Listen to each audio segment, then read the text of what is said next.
Bem, amigos do aulamóvel.com, teu professor Beto Fernandes volta super animado com a correção da prova de conhecimentos bancários. E por quê? Porque aqui em sala, professor de vocês deu em diversos momentos algumas questões da sua prova. Outras eles abusaram, extrapolaram. Aí eu vou te dizer que realmente não falei. Mas também eles foram muito além. A maioria das questões veio no nível tranquilo, mas duas delas são passíveis de recurso. Uma nem tanto, mas uma claramente a gente consegue derrubar. Vamos começar a nossa correção? Vamos lá!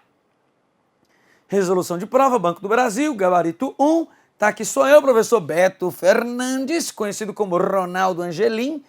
E-mail profbeto.fernandes@gmail.com. No Facebook você me acha pelo betofernandes.top. E a número 56, gabarito tipo 1. A Comissão de Valores Mobiliários, CVM, é um órgão que regula e fiscaliza o mercado de capitais no Brasil. Ele, para mim, aqui, ó, se a gente fosse ser técnico mesmo, não é órgão coisa nenhuma, é entidade. E por quê? Órgão não tem personalidade jurídica.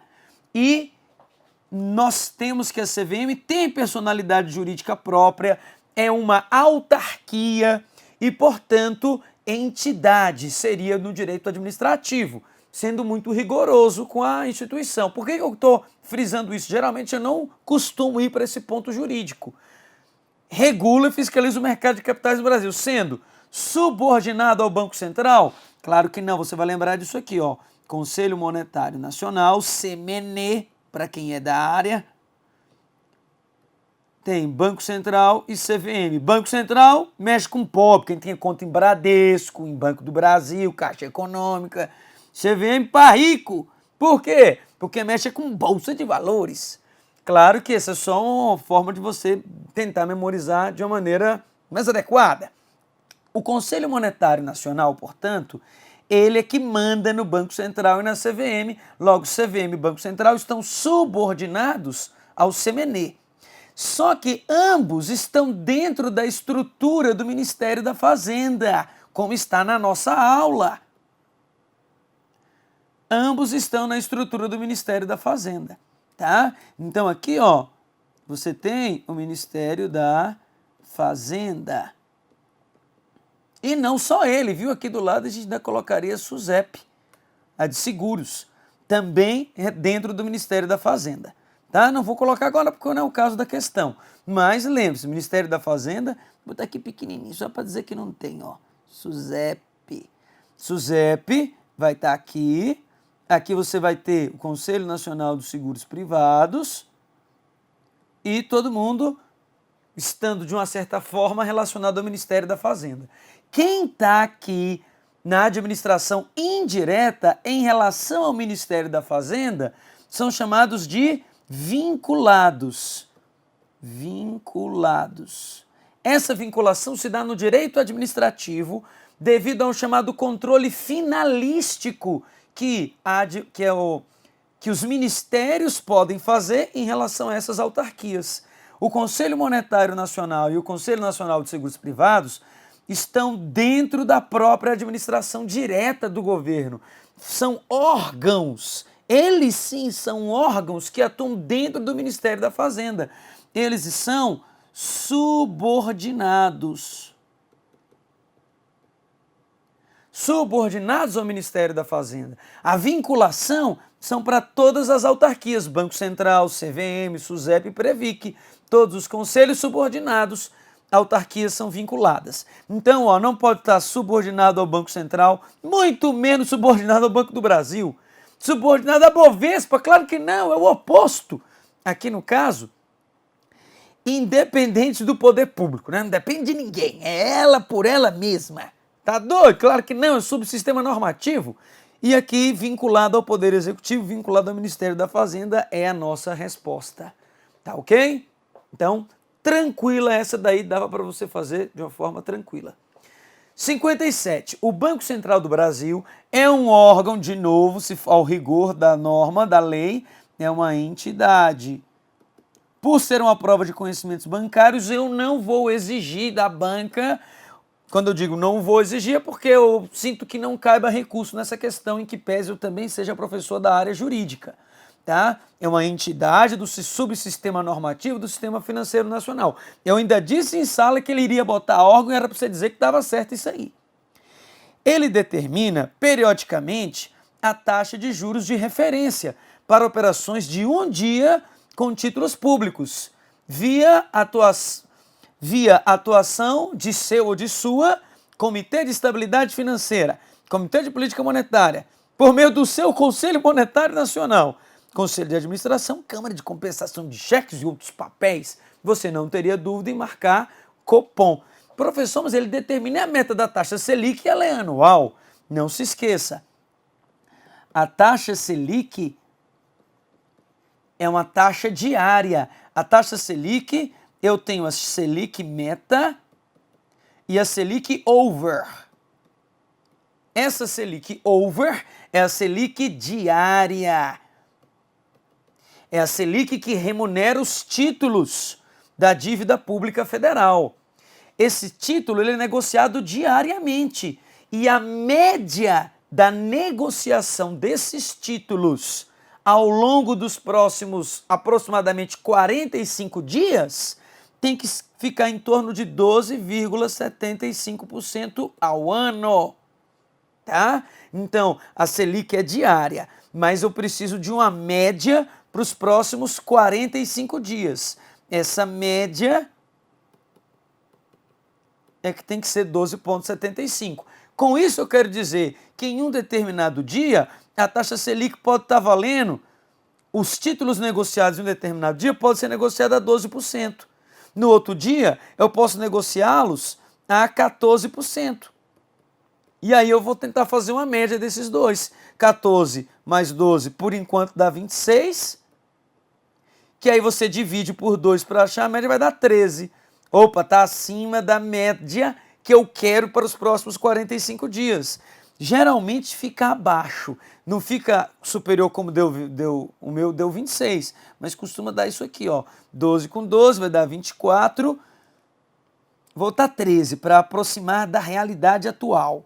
Vai dar 25, que por 12 vai dar 12,5% ao ano. Para o título negociado, a média daquele período, a média daquele dia. Cada título vai ter uma taxa específica. Aí, nesse dia, eu vou somar com os próximos 44, porque são 8 reuniões no ano, aproximadamente uma a cada 45 dias. E até a próxima reunião, eu tenho que atingir a média de 12,75. E quem define isso é o Copom, Comitê de Política Monetária. Pode dar uma olhada aí no site aulamóvel.com e dar uma olhada lá na aula sobre Copom que você vai achar isso daí, tá bom? 58 agora. Os cartões de crédito são às vezes chamados de dinheiro de plástico. Seu uso crescente como meio de pagamento implica vários aspectos, exceto qual? Vem comigo aqui, olha só. Regra geral, o que a gente precisa saber sobre um cartão de crédito? Ah, professor, ele serve para a gente comprar coisa, comprar produtos, bens e serviços. Mas aí, o que vai fazer o cartão de crédito? Ele quer aquela que não é. Então, você tem que saber fazer a prova, não é só saber o conteúdo. Você poderia até não saber os 5 itens. Podia ficar na dúvida, mas você tem que ter a tranquilidade de ler a alternativa A. Você fala, poxa, isso aqui eu estou na dúvida, não sei se faz isso. Deixa eu ver a B, dê uma lida, não sei se faz isso. Lê a C, vai fazendo com cada uma delas. E algumas você vai eliminando facilmente. Veja só aqui comigo.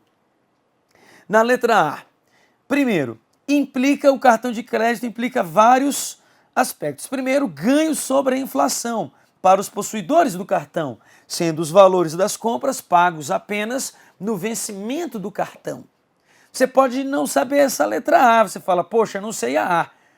Pode ser que esteja certo ou não, deixa eu ler a B. Serve como um crédito automático até certo limite para os possuidores do cartão. Isso tu sabe que está certo, não vai marcar. Aumento da demanda de papel moeda pelos possuidores de cartão para pagamento de suas transações. Poxa vida, se eu vou usar o cartão, para que eu quero papel moeda? Aumento da demanda ou redução da demanda? Redução. Então você já vê que tudo indica que vai ser a letra C a ser marcada. Você deixa ela no páreo, tá? E lê a D. Aumento da segurança da transação, tanto para o comprador como para o vendedor. Mas é claro, você não está levando uma sacola de dinheiro para a loja para comprar o produto. Você está levando esse pacote de dinheiro para a loja, andando na rua, para um bandido vir aqui te roubar? Não! Então é claro que aumenta a segurança. E indução ao crescimento de vendas para os estabelecimentos credenciados. Mas é óbvio, eu não tenho dinheiro hoje, mas preciso botar gasolina no carro. Passo no posto de gasolina, coloco lá 5 litros, que é o que dá para colocar com o limite do cartão e com o preço da gasolina, e aí você vai conseguir induzir o crescimento da venda mesmo a pessoa não tendo dinheiro. E aí você ficaria na dúvida entre a letra A e a letra C e você pensaria, poxa, eu estou comprando agora o produto no dia 16 de março de 2015. E a minha fatura eu só tenho que pagar no dia 10 de abril. E aí você vai comprar um produto hoje, no dia 16 de março, por exemplo, vai fazer sua feira no supermercado. Vai lá na feira, compra os produtos, compra um monte de frutas, verduras e compra tudo aos preços do dia 16 de março. Quando chegar dia 10 de abril, faça uma análise.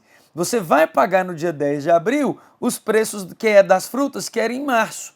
Em abril, como teve uma baixa produção de frutas, de hortaliças, pode ser que o preço dela em 10 de abril seja 20 e que em março era 15. No dia 10 de abril, você vai pagar quanto? 15 e não vai pagar os R$ 20.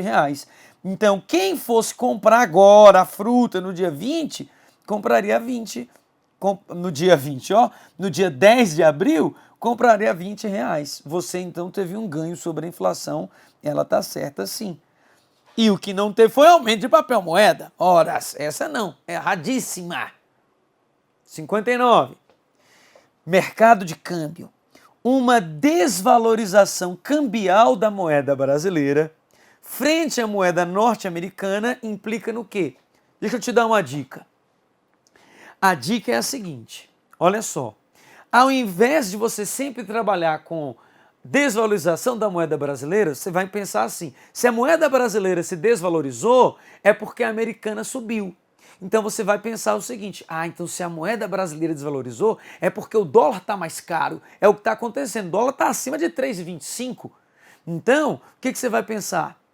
Vai pensar o seguinte, bom, se o dólar aumenta e o real fica mais barato, para quem que isso é bom? É bom para tu ir para Orlando, nos Estados Unidos? Tendo que pagar R$ 3,25 para comprar um dólar? É bom para quem precisa comprar dólar para viajar? Claro que não. É bom para o exportador brasileiro. Por quê? Porque ele calcula o custo do produto dele em reais. Pensa, imagine que eu vou exportar portão eletrônico. Eu estou aqui no Brasil, produzo um portão eletrônico e o custo dele é em reais. Me custou R$ 40 a produção desse motor do portão eletrônico. Na hora que eu vou vender ele a R$ 400. R$ 400 é o preço que eu calculo para cobrir a produção dos R$ 40, o meu lucro, despesas com comercialização e tudo fixa em R$ 400. Se R$ 400 correspondesse a $400 e lá tivesse um portão eletrônico que custasse $380, ou os mesmos 400, o americano, como é nacionalista, daria preferência ao produto americano. Então, o que você vai fazer? Bom, eu sei que o produto dele custa $400, o meu custaria $400 também. Só que o meu R$ 400 não equivale a $400. Como eu preciso de a cada $3 eu tenho R$ 1, se eu tenho R$ 400, eu vou ter ali pouco mais. Veja só, esses R$ 400 eu vou transformá-lo em dólares. Então eu vou ter ali cerca de $150 aos preços de hoje, 3,15, 3,20, né? Vai ter aí $150, 130 mais ou menos. Vou fazer a conta aqui não, depois faz a conta de matemática, faz aí, Não que eu seja ruim em matemática, né? Mas você vai chegar ao preço de, enquanto o motor americano custa $380, o do Brasil vai custar menos que $150. Visualizou? Então, o produto brasileiro no exterior chega muito barato. Na hora que ele converte para reais, $350 em reais, ele vai ter o valor que ele almejava em reais e até mais. Se ele vendesse no Brasil, ele venderia R$400. Vendendo no exterior por $150, ele consegue até, dependendo do preço do dólar, 3 e pouco, 3 e lá vai porrada, pode chegar aos 400 ou a 500, dependendo do preço. Então, a vantagem da moeda brasileira desvalorizada, que é sinônimo de dizer moeda estrangeira valorizada, é justamente essa, de ajudar o exportador e prejudicar quem? O importador, prejudicar aquele que precisa nacionalizar um produto internacional. Preciso nacionalizar trigo, por exemplo, para o pão francês. E esse trigo vem em dólar, na hora que eu compro esse produto lá fora, ele custa $5. Se R$5 fosse $5, você não teria problema, tá? 1 para 1. Mas se com $5 eu preciso quase de que R$16, R$17, olha o preço, como fica mais caro em reais. Isso faz com que aumente o preço no Brasil, eleve a inflação. Falamos isso na aula de mercado de câmbio, falamos também na aula de atualidades do mercado financeiro. Vamos então para as alternativas. Temos aqui desvalorização cambial da moeda brasileira, você já pensa, opa, o dólar aumentou, né? Dólar subiu. Se o dólar subiu, o que vai acontecer? O que nós temos que analisar? Primeira coisa, diminuição implica na diminuição do número de reais necessários para comprar um dólar. Poxa, se o dólar subiu, eu estou dizendo que para comprar esse $1, eu vou precisar de mais reais do que eu precisava antes. Se no primeiro momento eu precisava de R$2, agora eu estou precisando de mais do que R$3. Então está aumentando e não diminuindo. Segundo, diminuição do estoque de dólares do Banco Central do Brasil. Será que vai acontecer a diminuição do estoque de dólares? Não necessariamente isso vai acontecer, não. Antes de ficar quebrando cabeça com a questão, lê o próximo item. Diminuição do preço em reais de um produto importado dos Estados Unidos. Vai diminuir o preço mesmo, né? Com R$3 tu compra $1, tu comprava esse mesmo produto com 2, vai aumentar. Então você já observa que não diminui o preço. Então você já eliminou a C, já eliminou a letra A. Estímulo às exportações brasileiras para os Estados Unidos. Fala, opa, essa aqui faz sentido. Né? Por quê? Porque agora eu posso vender. Eu sei que o meu vai gerar o estímulo partindo do pressuposto que o preço de custo é em real e o preço de venda é em real. Então é como se você estivesse analisando aqui, ó, custo e venda. Se o custo é 40 e a venda é R$400, tudo em reais, eu quero continuar vendendo para o exterior a R$400. Só que R$400 no exterior vai dar pouco mais que, dependendo da cotação, $130. Olha aí. Então, sendo que o produto estrangeiro, o produto americano lá nos Estados Unidos está custando $300, $400. Né? Agora, aumento das cotações das ações das empresas importadoras nas bolsas de valores. É verdade, né? Eu sou uma empresa que importo, vou gastar mais importando e aí minhas ações vão se valorizar? Tá doido? É o contrário, vai ter a redução. As ações vão cair das empresas importadoras. Então, observe, ou você marcaria a letra B ou a letra D, que você já está vendo que está quase muito no sentido. Por que automaticamente diminui o estoque de dólares do Banco Central? Diminui nada não. Quando o dólar se valoriza, eu tenho aqui um estoque de 200 bilhões de dólares. Se eu tenho um estoque já em dólares, o estoque da moeda que o Brasil possui, o Brasil tem as suas reservas internacionais em dólares. Pode chegar euro para o Brasil. Eu sou obrigado a converter os euros em dólar americano. Na hora que eu faço essa conversão, eu tenho minha reserva internacional bem protegida. Quanto mais eu subo, mais a cotação do dólar sobe, eu consigo trocar essas reservas por mais reais. Se a paridade fosse 1 para 1, eu trocaria 200 bilhões de dólares por 200 bilhões de reais, se fosse 1 para 1. Sendo 3 para 1, eu vou trocar 200 bilhões de dólares em 600 bilhões de reais. Olha aí, se eu fosse converter para reais, ia dar mais reais. Então não tem diminuição do estoque de dólares, coisíssima nenhuma.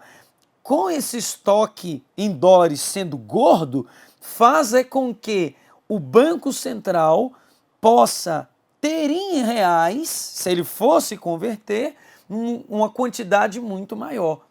Tá ok? Então a resposta a ser marcada na verdade, a letra D mesmo. Tá? Eu vou marcar a alternativa D. Vou só tirar essas rabiscações aqui para você falar, para você tanto risco que eu nem sei qual mais que acerta. Né? Então, ó, na sua prova, você sempre faça isso. Sempre tente marcar a questão eliminando algumas. Então, eliminamos a letra A, eliminamos a letra B, depois eliminamos a letra C. Opa, eliminei nada que esse traço aí embaixo, né? E foi fazendo sempre por eliminação. Vamos para a próxima questão, então. Tá bom? Próxima questão. 60. A 60 é uma questão que eu ainda disse na aula. Olha, provavelmente essa é a questão da prova. Tradicionalmente, o rendimento da caderneta de poupança sempre foi determinado pela variação da TR mais juros de 0,5% ao mês. Entretanto, os depósitos realizados a partir do 4/5/2012 têm rendimento vinculado à meta da taxa Selic. Desde então, se esta meta for igual ou menor que 8,5% ao ano, os juros da caderneta de poupança serão 130% da Selic, 130% da Selic mais TR, 100% da Selic, 70% da Selic, 70% da Selic mais a TR. Bom, aqui é bom a gente visualizar dois cenários, tá? Que são os seguintes. Primeiro cenário que a gente analisa seria, deixa eu até fazer diferente aqui, ó.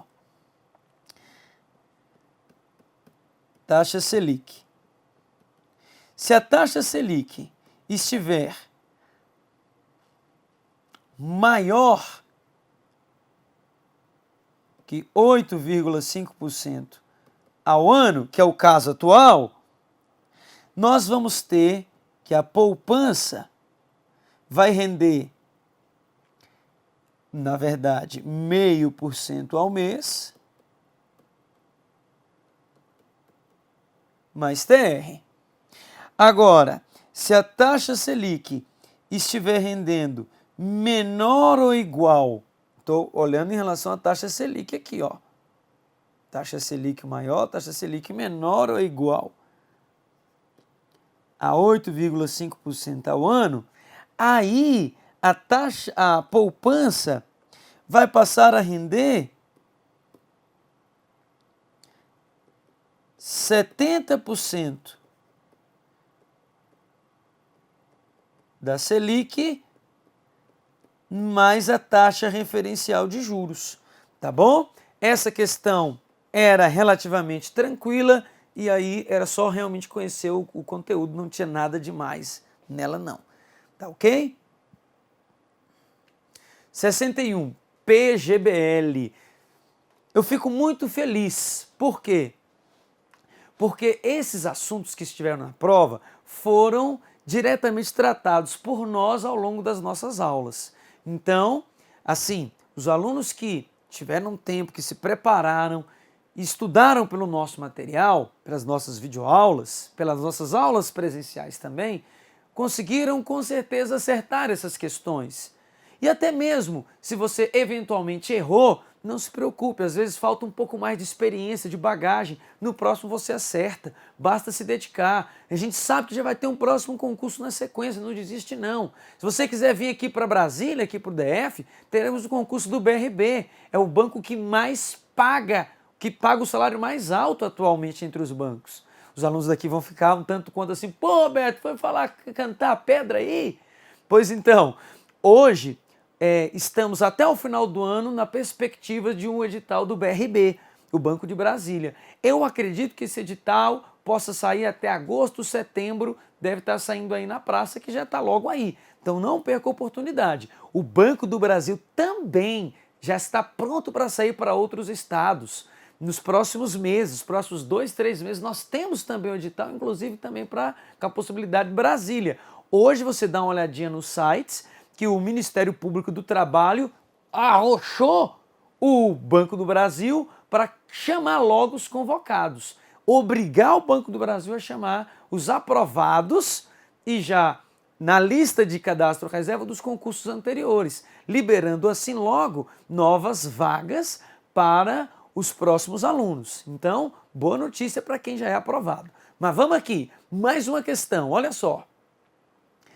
O PGBL é uma aplicação que tem como objetivo a complementação da aposentadoria do seu investidor. Pode-se dizer que o PGBL é bom para o empregado que possui renda tributável e declara o imposto de renda no modelo completo, pois ao investir num PGBL, tem-se restituído o imposto de renda retido na fonte pelo empregador sobre o valor da aplicação. Eu tenho certeza que nessa hora alguns alunos vão falar, caramba, eu não acredito, tudo que eu sabia o sem vergonha botou no enunciado. Oh, mas me dá raiva quando isso acontece, né? Tudo que o aluno mais se preparou, o sem vergonha botou. Mas eu tenho certeza que você deve ter prestado atenção em um detalhe nas aulas de PGBL que você assistiu ou leu em algum material, que é o seguinte, o PGBL só gera a postergação do imposto de renda, só gera o adiamento do imposto de renda. No VGBL, com V de vida, você tem o seguinte, eu pago o imposto de renda todo ano, em toda a aplicação. Então, quando eu chego no final do plano, sobre os montantes que eu deposito todo mês, eu já paguei imposto de renda, só não paguei pelo rendimento auferido ao longo desse ano. Já no PGBL, eu vou pagando imposto de renda, aliás, eu não vou pagando imposto de renda mês a mês, eu só irei pagar imposto de renda lá no final. Então, quando eu deveria pagar imposto de renda todo ano, eu, na verdade, não cobro, o leão não cobra esse imposto de renda, adiando a cobrança desse imposto de renda no momento do resgate. Então, quando chegar no resgate do plano, o imposto de renda recai sobre o total depositado ao longo de todos os anos, mais o rendimento auferido ao longo desses anos, sobre tudo, que eu costumo dizer. PGBL, paga imposto de renda sobre tudo no final. VGBL, eu já vou pagando imposto de renda logo, para não precisar pagar sobre o montante, pagar só sobre o rendimento no final. Então, vamos ver se a gente acha essa alternativa, olha só. Letra A, com a tributação do PGBL, ocorre no resgate sobre os quê? Sobre os rendimentos, sim, o IR é postergado, mas não há a sua isenção. Está dizendo, a tributação do PGBL ocorre no resgate sobre os seus rendimentos? Incide, mas não é só sobre os rendimentos, é sobre tudo, o rendimento e o montante. Na B, rendimentos, o IR é diferido, mas não há a sua isenção. Ele falou a mesma coisa, diferido significa postergado ao futuro. É a mesma coisa da letra A. Se essa fosse a resposta correta, teria duas corretas, tá? Na C, rendimentos, há isenção do IR, tá? E na letra D, vai ser pelo valor integral, o IR é adiado, mas não há a sua isenção. E na letra E, valor integral, há isenção do IR. Como é que há isenção se eu for cobrado sobre o valor integral? Está doido? Está dizendo e contradizendo na mesma questão? Não faz sentido. Então a resposta certa é a letra D. Eu adio, eu postergo, eu vou fazer esse imposto de renda ser diferido, mas não está isento. Então 61, certa, letra D. Agora, 62. Aí vamos para as questões polêmicas. Vem comigo, meu amigo editor de vídeo. Plap, cadê o nosso amigo Eric Fontana Lima Soares? Tô aqui! Questão polêmica. Polêmica. É uma das questões que, assim, não vai caber recurso. Professor, certeza? Certeza, sabe por quê? Porque o artigo do Código Civil que versa sobre penhor industrial e penhor mercantil fala sobre esse assunto. Então, nós temos um artigo no Código Civil que coloca o Ctrl+C, Ctrl+V do que está lá. E como no edital ele pediu penhor mercantil, não tem como muito a gente chorar. Porque no edital ele colocou penhor mercantil. Então, nós temos que estudar tudo sobre ele, e principalmente o Código Civil. Vamos para o enunciado na questão e no momento certo eu te reporto lá para o Código Civil. Olha só. A Sociedade Empresária WZ LTDA pretende expandir sua atuação e, para tal fito, necessita de numerário, dinheiro, uma vez que seu capital disponível não lhe permite corporificar seu crescimento. Está dizendo, está quebrado, não tem mais dinheiro. Nessa linha, inventaria os seus bens desembaraçados, disponíveis e apresenta proposta de empréstimo bancário, com as garantias que enumera no documento que entrega ao gerente do banco, onde tem suas operações financeiras. O gerente sugere que a garantia seja concretizada por penhor mercantil. Por quê? Ele está levando os bens desembaraçados, ou seja, bens que não estão destinados a uma finalidade específica, estão disponíveis, tá? E apresenta os contratos necessários, previamente aprovados pelo setor jurídico, e indica que o numerário será disponibilizado, o dinheiro vai ficar disponível na conta dele, até 24 horas após a formalização do negócio jurídico, a formalização do contrato. Muito bem. Aí, olha só, o que acontece? Nos termos do Código Civil, e o Código Civil no seu artigo 1448, parágrafo único,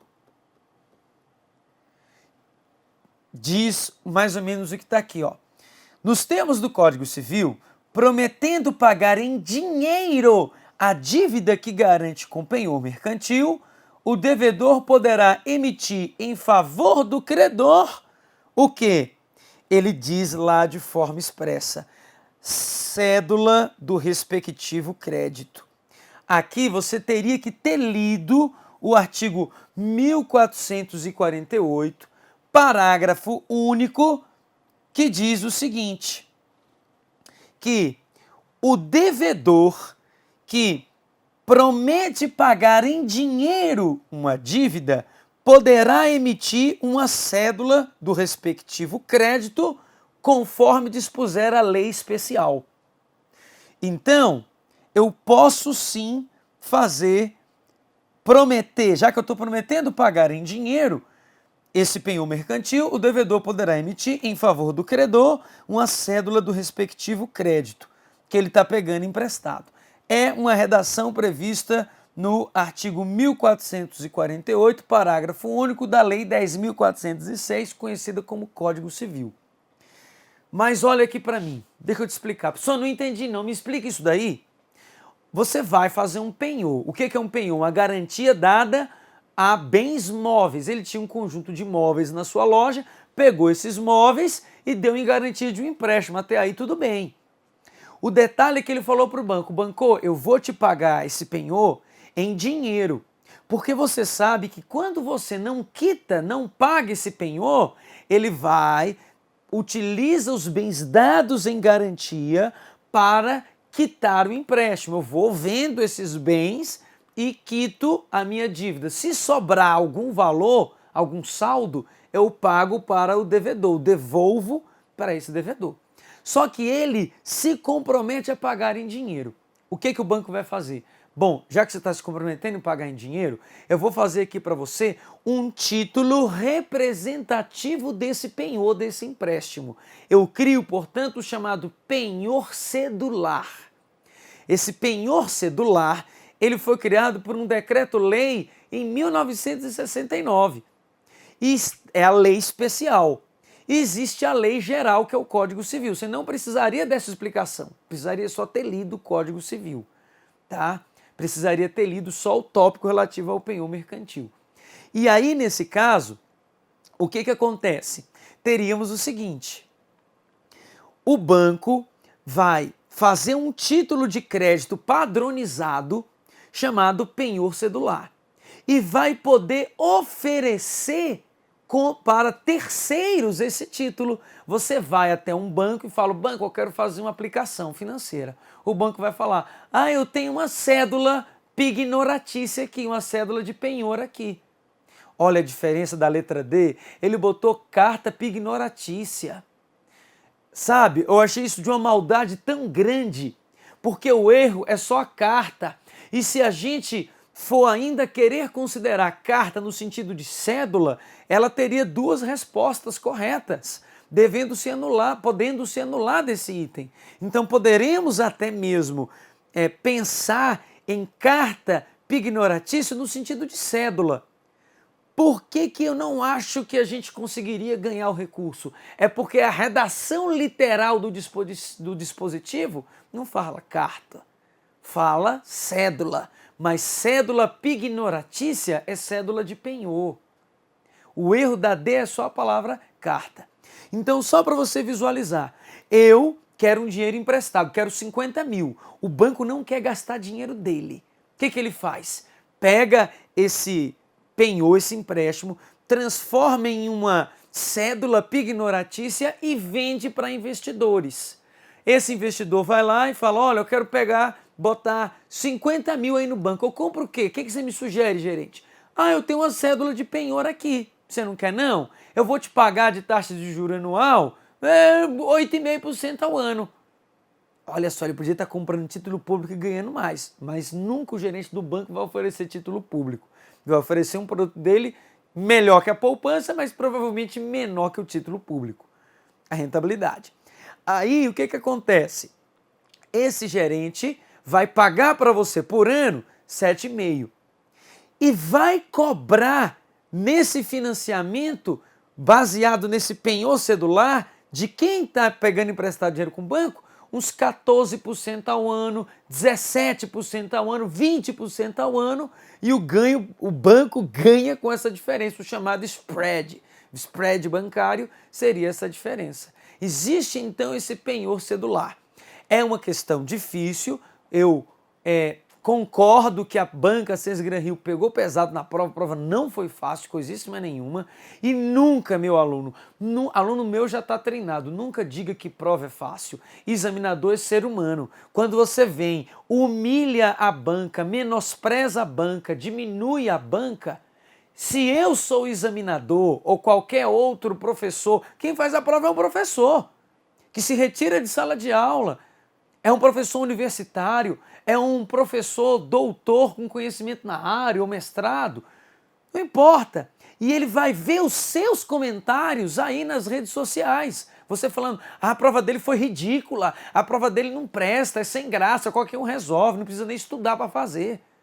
Ele ficou chateado. Infelizmente, o lado subjetivo não deveria ser assim, não. Mas somos seres humanos. Eu sempre recomendo para o meu aluno: a prova está difícil. Porque se tivesse fácil, você não teria que estar aí agora na internet assistindo esse vídeo. Você estaria em casa, deitado, relaxado, e o conhecimento brotaria naturalmente na sua mente. Você lá, na vida mansa.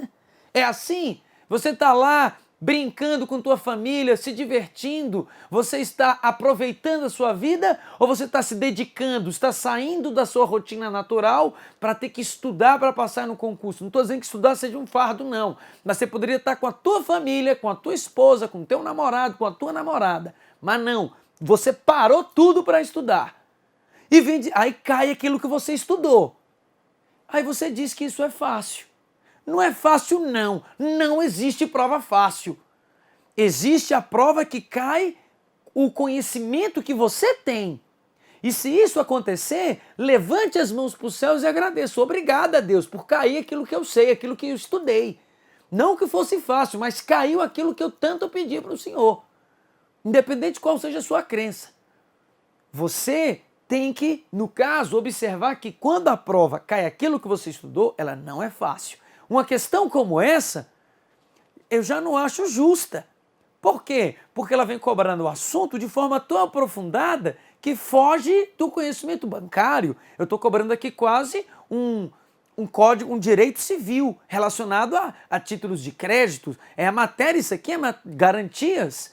É matéria de títulos de crédito 2 de um curso de direito.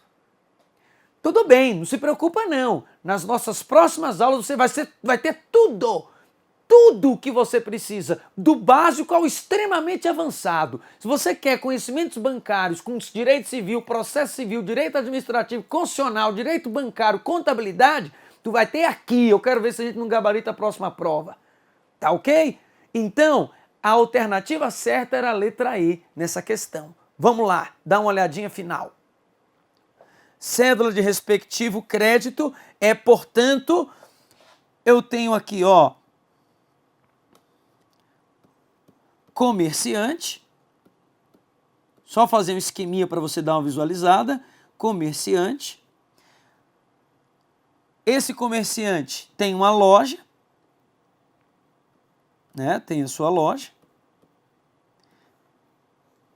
Nessa loja, ele vai ter um conjunto de produtos. Deixa eu só colocar um pouquinho mais embaixo aqui, ó. Ele tem um conjunto de produtos. E ele vai imobilizar alguns desses produtos para dar em garantia.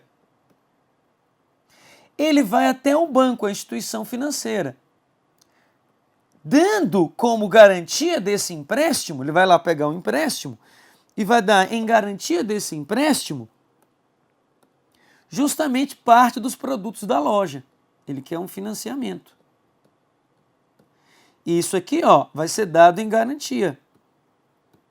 Esses produtos é dado em garantia para a loja.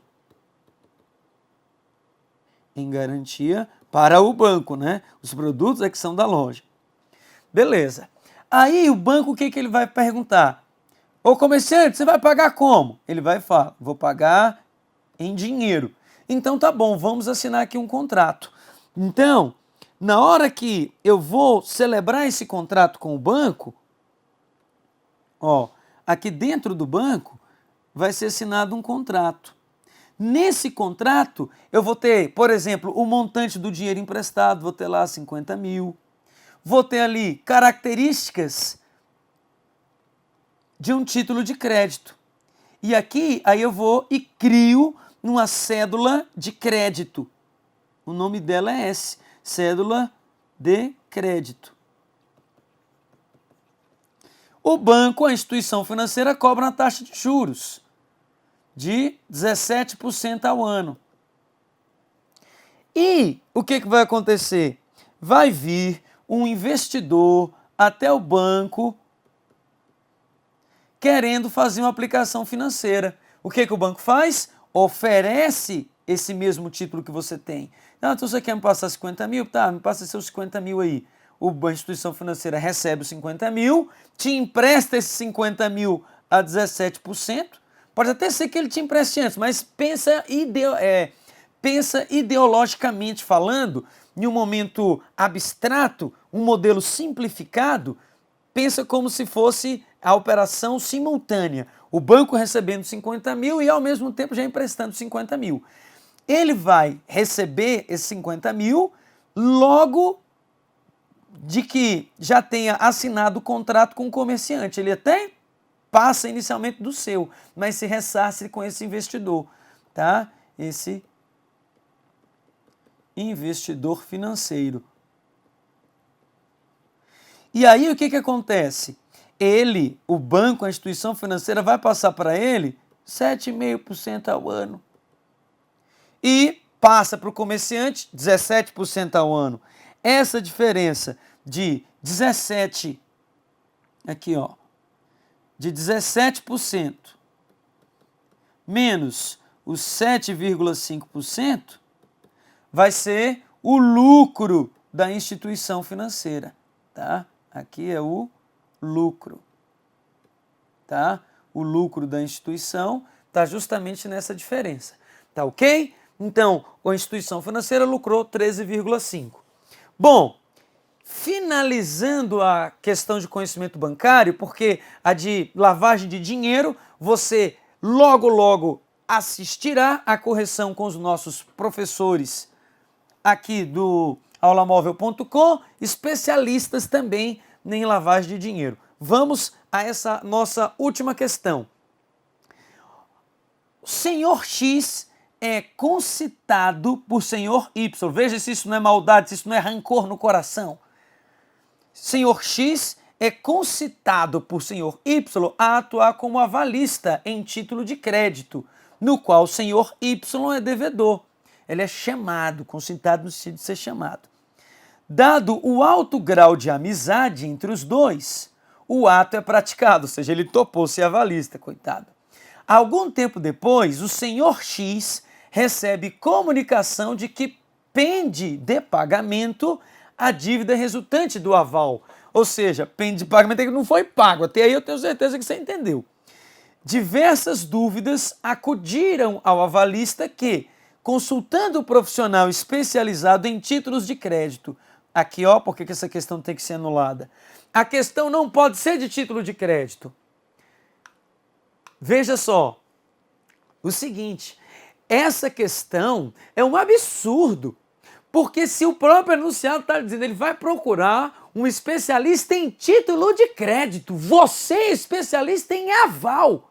O aval recai sobre o título de crédito. Você sabe tudo sobre o aval. Não tem que saber tudo sobre o título de crédito. As características, os princípios, os elementos essenciais ao título de crédito não foram objetos da prova. Essa questão anulável, ela já tem que ser anulada. Essa eu garanto, essa vai cair. Vai cair se você entrar com recurso com os seguintes dizeres. Eu já vou te adiantar, é agora, porque eu sei que tu tá aí agoniado. Olha só. Vai entrar com recurso da seguinte maneira. Solicito a anulação dessa questão devido estar fora do objeto do edital. O edital em nenhum momento cobra o assunto título de crédito, que é o elemento necessário a ser conhecido para que se possa, de fato, responder o item de maneira adequada. A pergunta não se refere ao aval. A pergunta se refere à característica do título de crédito. Portanto, eu reitero o pedido e requeiro a anulação do item. Ponto. Mais ou menos com esses dizeres, tá? Porque o assunto cobrado aqui é título de crédito e não o aval. Olha só, vem aqui comigo nas alternativas. Ó, diversas dúvidas acudiram ao avalista que, consultando o profissional especializado em títulos de créditos, assentou que o seu dever de pagamento estaria relacionado a quê? A obrigações portadas por devedor, mesmo ilíquidas, cláusulas contratuais estipuladas em desfavor do devedor, títulos de crédito derivados do original, que se chama de securitização de recebíveis, não tem nada a ver, ou derivativos, pode ser também feito de maneira, alguns derivativos, obrigação líquida constante do título, estoque de débito do avalizado junto ao credor. Bom, aqui esse assunto ele está previsto, sabe onde? Você não vai acreditar.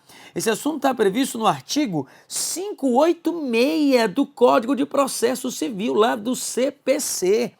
O Código de Processo Civil assevera o seguinte: a execução para a cobrança de crédito fundar-se-á sempre em título líquido, certo e exigível.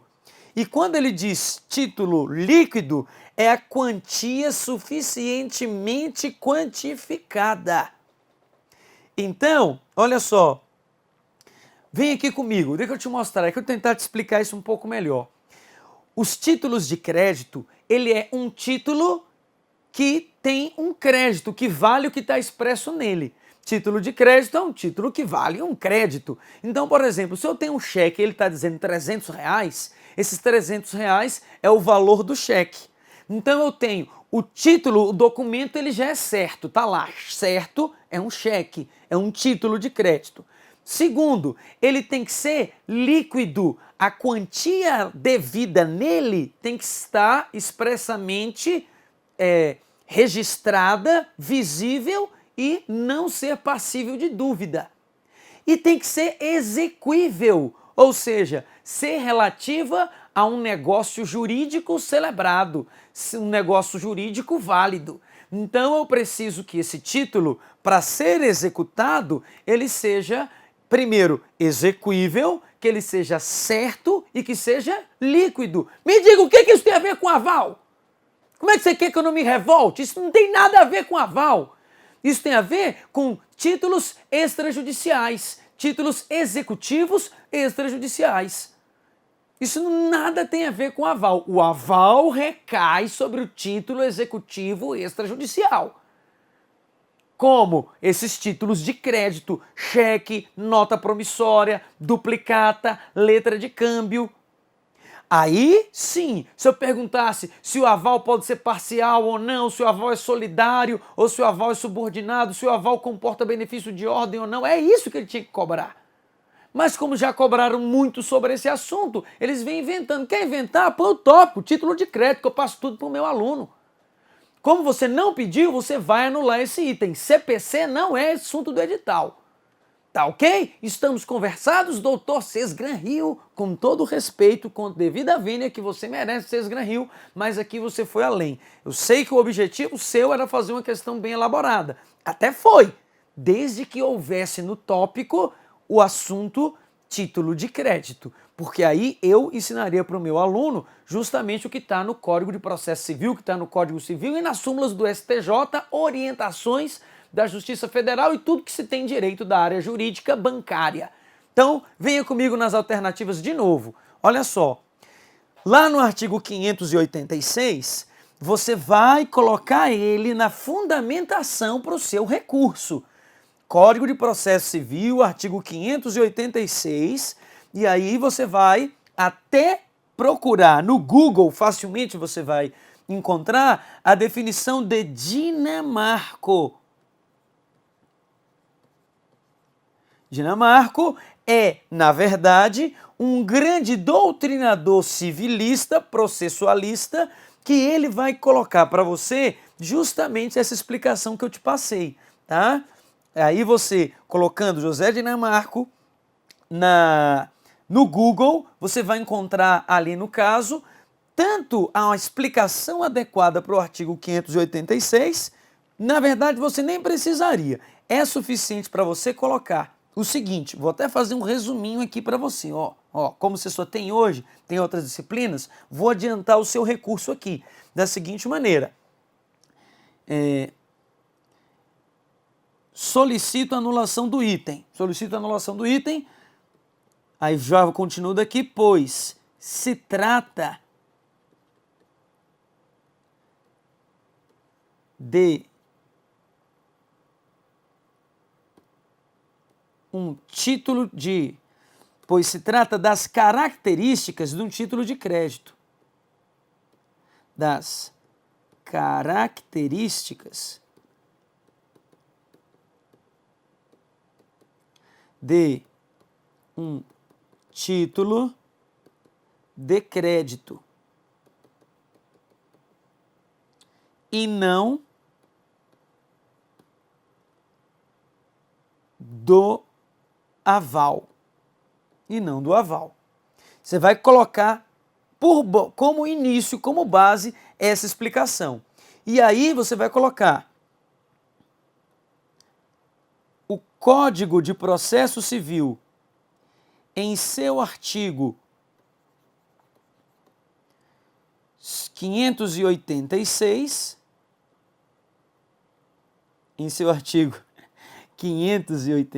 fazer melhorzinho aqui, dispõe sobre o assunto. E aí você coloca entre aspas o que estiver escrito no artigo 186 e você fecha dizendo que no edital só consta o tema aval, não consta o tema título de crédito. Então, essa fundamentação você pode utilizar para o seu recurso.